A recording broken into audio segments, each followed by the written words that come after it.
They don't call it trickle-down for nothing. But here's the uncomfortable truth.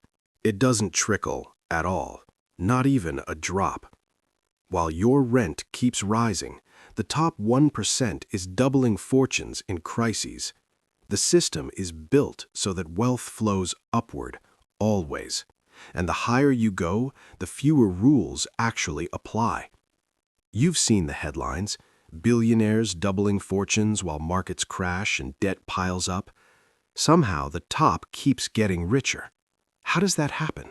It's not luck, it's not innovation alone. It's a network of hidden rules, loopholes, and mechanisms most people don't see. If you don't understand them, you'll keep wondering why your money never seems to catch up. Look around. Inflation is climbing. Death is at record highs. Social inequality is becoming political instability. In 2023, the richest 1% controlled over 45% of global assets, almost half of everything. Imagine a pie. Nearly half belongs to a tiny fraction of people, leaving billions with crumbs. The rules that allow this are invisible, yet incredibly effective. They're baked into the system. The result is ordinary people feel stuck while fortunes accumulate at the top. Let's pull back the curtain and see exactly how wealth gets concentrated, step by step. Leverage.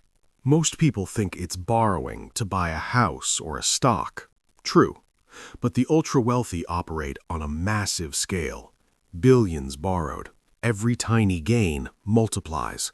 Losses socialized. Take 2008 as an example. Banks took enormous risks with mortgage-backed securities. The system collapsed, but who paid? Taxpayers. And who benefited after the dust settled? Top executives, shareholders, and firms deemed too big to fail. Leverage didn't just make the rich richer before the crash, it insulated them afterward too. Then there's compound advantage.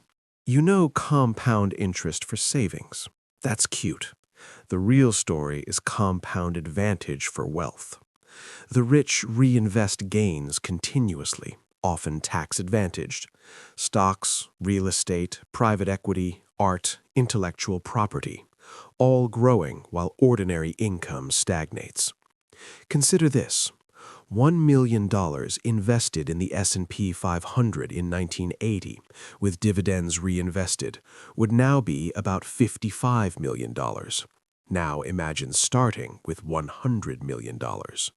The math becomes absurd. The system amplifies initial wealth exponentially. Most people never even see the game board. Taxes seem straightforward. Income tax, sales tax, property tax. But the wealthy operate in a different universe.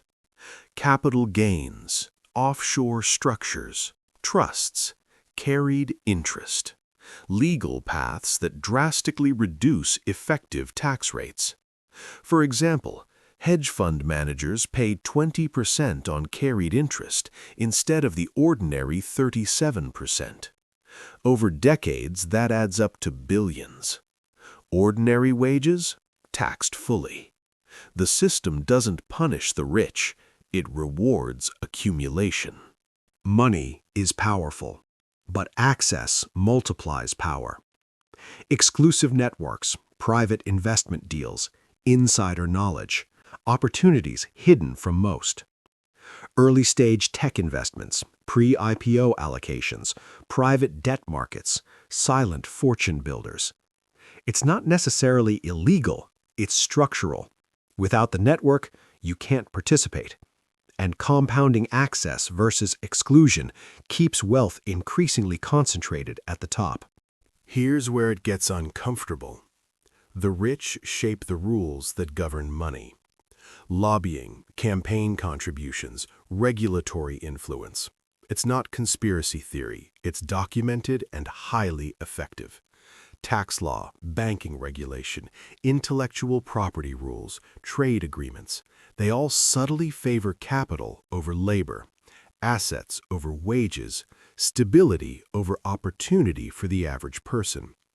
Combine policy capture with leverage, compounding, and network access, and the system becomes almost frictionless for those at the top and incredibly resistant for everyone else.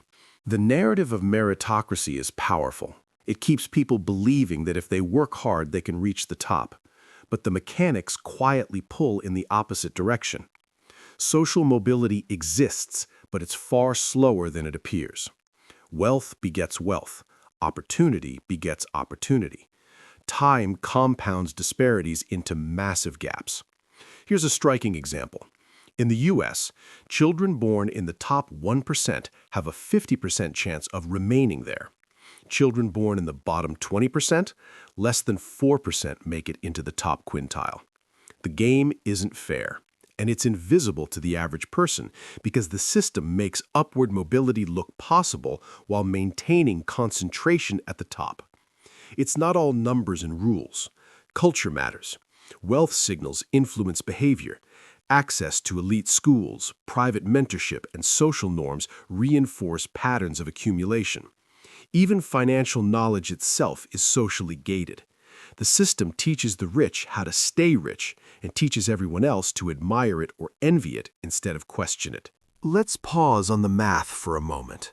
The top 10% globally hold around 76% of wealth. The next 40%? Just 22%.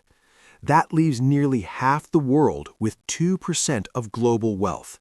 That's staggering. And it's not random. It's the product of decades of compounding, legal structures, and institutional rules designed to concentrate assets. Now combine that with inflation, debt, and financial crises. Each shock seems to hurt the middle and lower classes first. The rich have instruments to hedge, shift risk, or even profit from instability.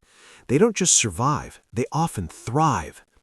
Meanwhile, the media and popular discourse focus on individual effort, entrepreneurship, or market cycles, as if the game is level. Headlines celebrate self-made billionaires while obscuring the system that made them inevitable. Most people hear about wealth inequality as a moral issue, but rarely as a mechanical, rule-based phenomenon. This is the irony. The rules are neutral on paper. Everyone can, theoretically, play the game. But in practice, starting capital, access, policy influence, and legal advantages create a game that is nearly deterministic for those at the top. So what does this mean for the rest of us? Understanding these rules changes how you see the economy. It's not just about earning more, saving better, or investing wisely. It's about seeing the invisible structures that amplify wealth for a few and limit opportunities for many. It also reframes debates about inequality, policy, and finance. The conversation isn't simply moral or ideological, it's systemic. These mechanics explain why crises, booms, and bubbles repeatedly favor those who already hold power. They also reveal why reforms often fail or work only partially if they don't address the structural advantages at the top. The unsettling question is this: if the rules are designed to favor the top and those at the top shape the rules, is the system truly capable of self-correction? Or is it designed to perpetuate itself indefinitely, hiding its own mechanics behind the illusion of opportunity? You can learn, adapt, and participate, but some forces remain invisible. And sometimes, understanding the rules is the only way to even begin to question them.